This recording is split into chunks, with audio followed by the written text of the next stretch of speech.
Ever since models started getting powerful, many people have started building really cool products, integrating models into them, and solving lots of problems for us. But these systems consume a lot of tokens, especially if you're actually integrating a model using an API. The solution to this is much simpler than you think. The best architecture is not some extreme pipeline or highly scaled tuning, but actually an old philosophy that forms the basis of a Unix-based system that everything is a file. Now, I know they weren't talking about model costs and we're talking about devices and files, but surprisingly enough, the solution to this high-cost issue is the exact same principle, and this is exactly what a software engineer at Vercel talks about.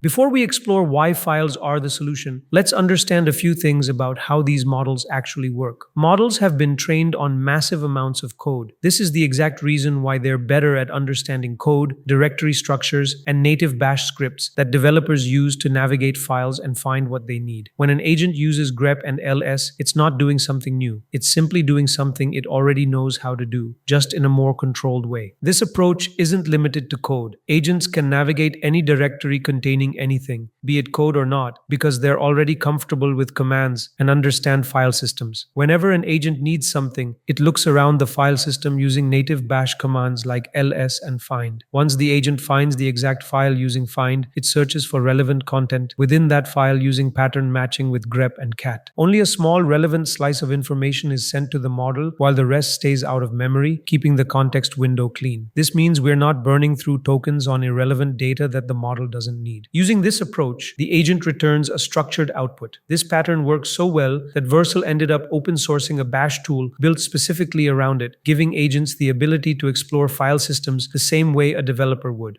When building large language model systems, there are two ways of providing the right information to the model, either through a detailed system prompt, hoping the agent actually follows it, or by feeding a lot of data into a vector database and using semantic search to extract it. But each approach has limitations. System prompts have a limited token window, which limits how much information we can send to the model at a time. To handle larger datasets, we use semantic search, which finds information based on matching meanings to the query. But vector search is used for semantic similarity rather than exact searches. It returns chunks of data that match the general context of the query, not necessarily the specific value we're looking for. This leaves extracting the right content from all the chunks to the model itself. File systems, however, offer a different approach. With file systems, the structure actually maps to your domain. You often have relationships between files in the folder structure that mirror the relationships between parent folders. With file systems, you don't have to flatten these relationships into model-understandable vector chunks, which helps avoid missing relationships that are usually lost in semantic search. These hierarchical connections are preserved naturally, maintaining the organizational logic that already exists in your data. Another advantage is that retrieval is precise because grep and bash tools return exact matches, unlike vector search, which returns all chunks that loosely match the query and then leaves it to the model to decide which one to use. You get only the required value. The context is minimal when agents use bash tools because they receive the specific chunk they need, and many other chunks don't go into memory. This allows them to stay aligned and focused on the exact piece of information without getting lost in unrelated data. Now, this idea isn't something you are unfamiliar with. This idea has already been used inside Claude Code and all CLI agents, where they use bash functions to narrow down findings using pattern matching. We've already been using the file system and Claude Code's capabilities for research purposes for any idea that we evaluate. We usually pass the software tool we come across through this pipeline, which contains multiple phases with our evaluation criteria that the research must pass through. All of this is defined in a markdown file containing the requirements and objectives of the tool we're testing, how to write the final document, and all the information required for each phase. We also provide Claude with certain documents as samples, which act as a guide for style matching, and the final document is saved in a research results folder. To guide the research, we have a claude.md file explaining how to pass the idea through each phase one by one, ultimately giving us a research document that meets all our checks. Whenever we have anything to research, I just go to Claude and tell it the idea or the tool to research. It then runs it through the 6-phase validation process, first by understanding the tool or idea, and then passing it through each phase one by one. Once the idea has gone through all the phases, Claude generates a final report, which we can read to verify whether the idea has potential or not. This file system approach saves us a lot of time by automating a research process that we would otherwise have to do step by step. If you want to try out this pipeline for yourself, for your own use case, you can get a ready-to-use template for creating your own research pipeline similar to ours in our recently launched community called AI Labs Pro. For this and for all the previous videos, you get ready-to-use templates, prompts, all the commands, and skills that you can plug directly into your projects. If you found value in what we do and want to support the channel, this is the best way to do it. Links in the description.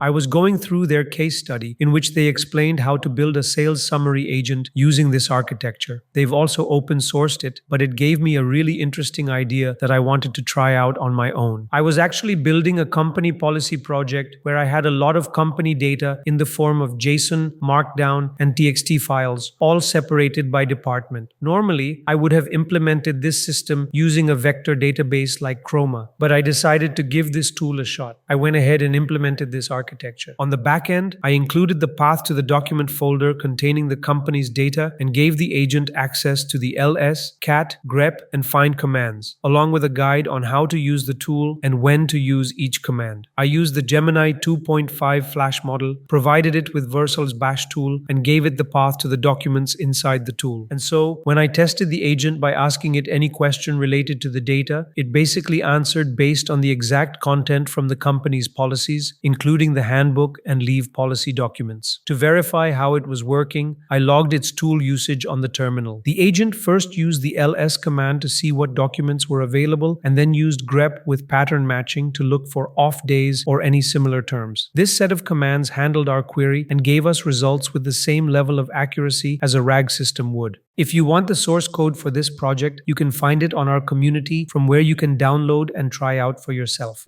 Now, the first question that came to my mind while going through this tool was, is it really safe to equip agents to execute commands on the server? We literally saw a vulnerability in React Server components this past December, which scored a 10.0, the highest on the scale, and it involved code being executed on the server. So this is a really powerful and potentially dangerous capability to give agents. So why did I actually trust this tool? It's because it runs in a sandbox and has isolation. It only accesses the specific directory we provide. It doesn't modify anything else. In the article, they also mentioned that the agent explores the files without access to the production system, so your production code remains safe even if the agent tries to run harmful commands on the server. It provides two types of isolation. The first is an in-memory environment. In this setup, it uses just bash tool, which runs bash scripts only on the files it has access to, just like we did when creating our agent. The second type is a fully compatible sandbox environment, offering full virtual machine isolation using the Vercel sandbox. We can choose either based on our needs. The in-memory approach is lighter and faster for simple use cases, while the full VM isolation is better when you need stronger security guarantees.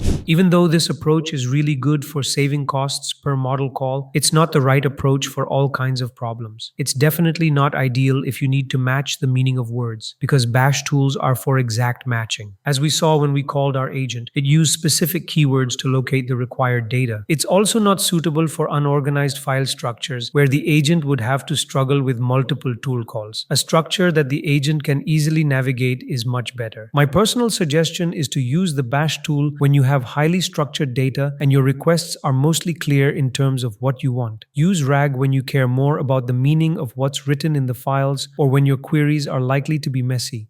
Before we wrap up, here's a word from our sponsor, Brilliant. The best engineers don't just know syntax, they break down problems from first principles. That is why we've partnered with Brilliant. Their philosophy is that you learn best by doing. They prioritize active problem solving so you get hands-on with concepts instead of just memorizing. For example, in their course named How AI Works, you don't just read, you manipulate the actual logic. You'll get hands-on with technicalities like calculating loss in the loss space and visualizing interpolation, building a deep intuition you just can't get from a video lecture. Through their interactive technical courses, you get the most effective way to truly master the concepts we talk about. You'll also get 20% off on annual premium subscription, unlocking their entire catalog of math, data, and CS courses, giving you a complete roadmap to upskill. Click the link in the description or scan the QR code on your screen to claim your free 30-day trial.